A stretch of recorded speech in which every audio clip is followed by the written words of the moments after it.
So, Mr. Iver de Boer, thank you for being with us today at this workshop looking at Nordic leadership in the global climate crisis, so to speak. You mentioned that the way ahead is public-private partnerships. What does that imply, and how do you see that happening?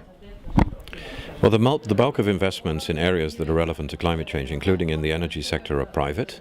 In fact, about 85% of the investments in the energy sector are private rather than public. So in other words, unless we manage to get private investments going in the right direction rather than in the wrong direction, we're in big trouble.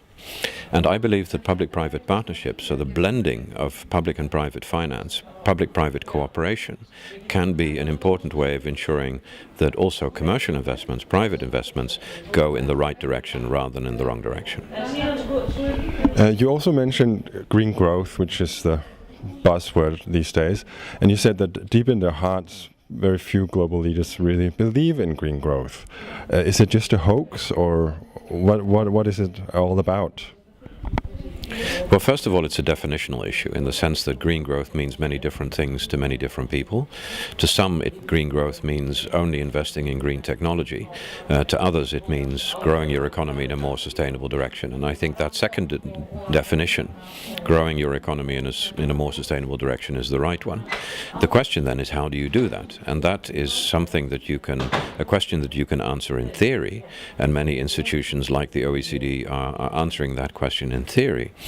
But at the end of the day, you need to tell that story convincingly, country by country, in order for it to really happen. So you need a specific green growth story or sustainable growth story for Norway, and a different one for Mali, a different one for Singapore, and a different one for the United States. And I believe it's only possible when politicians, business people, and voters have seen that more sustainable growth can be made to work for their country, that they will begin to believe it's possible. Today we have also discussed, of course, the global climate negotiations, the new global green climate fund, and so on. In all this big play here, what can the Nordic countries do? How do you see a role for the Nordic countries in the global climate crisis?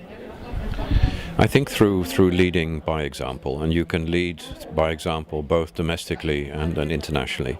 A number of Nordic countries, including Denmark and Norway, and others, have set very ambitious goals in terms of reducing emissions at home and transforming the economy. I think that's an important part of leading by example.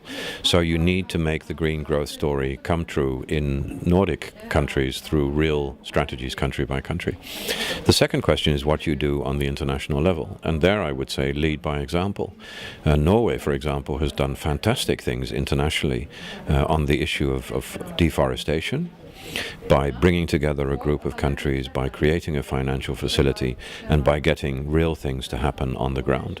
And that, I think, is an important lesson that we can all learn from in terms of reducing emissions. So I would encourage the Nordic Council to pool the resources of Nordic countries and begin investing in helping individual developing countries to understand that green growth story and make it come true.